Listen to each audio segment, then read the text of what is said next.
We're going to talk about change today. Your authors have a really lovely section at the end about how to make change. And so I'd like to talk a little bit more about it. Let's first start by talking about something that I'm also going to talk about in terms of study skills. So it'll be one of the videos that you see this semester.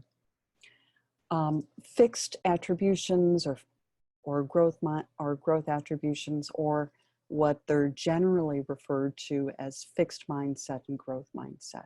These are ways of thinking about yourself and your world. A fixed attribution is, I can't change. I am the way I am. I'm good at math. I'm not good at writing. I'm not an athlete, whatever that is. That mindset prevents change.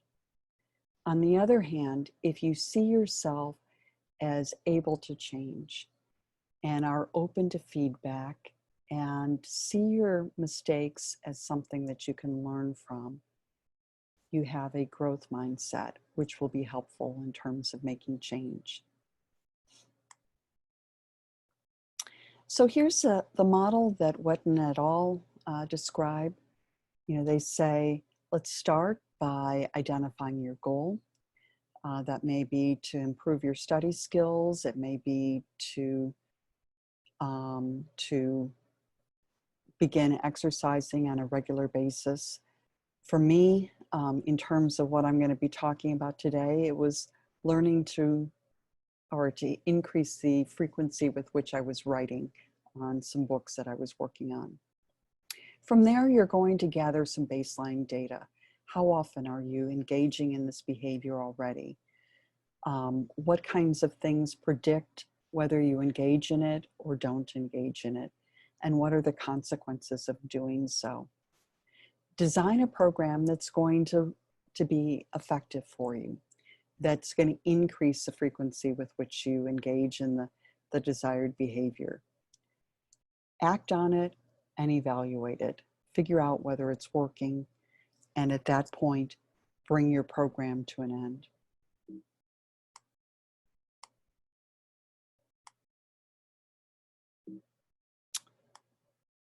So in terms of doing observations, we often are thinking in terms of antecedents, what happened beforehand. Are you tired? What time of day? What's going on? And what kinds of consequences do you experience? Think about these in terms of rewards and punishments, perhaps. Are people talking to you or not? Do you get the things you want or not? So we're going to be looking at what happens both before and after that behavior. Often we're going to be putting it in a table form. So for example, we're looking at a teenager's behavior at home, and the antecedents in one situation is that the teenager asks to use the car and is told no. Behavior that he's engaging in is that he's arguing and doesn't accept no. Now, this is probably not effective parenting, but in this case, he gets to use the car. And those of you who have taken general psych know that he's probably more likely to argue and not accept the car or accept no anymore when he wants to use a car. He's been reinforced for arguing. Similarly, here he's mumbling and complaining after being told to do a chore, and there aren't any negative consequences. Maybe not, and maybe even some positive consequences in that the teenager gets to do the things desired. So this is my change behavior. I've written 3 books, and I want to be writing on a regular basis. And often there are other things going on that make it hard. And so you see a chart that I created of my behavior.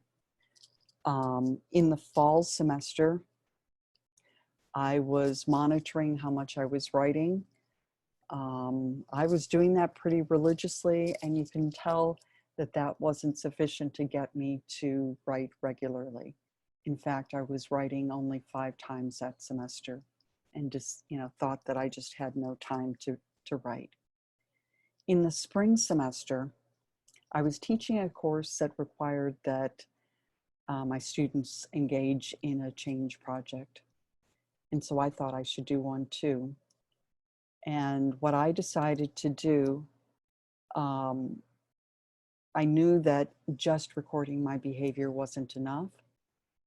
But what I would do is I would report it to the class. And you'll notice that reporting, simply committing once a week to go into my class and say, here's how many times I was writing, that worked. Much more effective. So actually, by the end of the semester, I was writing about 6 days a week. Here's a similar thing. I was counting the number of days that I was writing my last book. And this is over the course of a month. And you see that I started the semester off really well.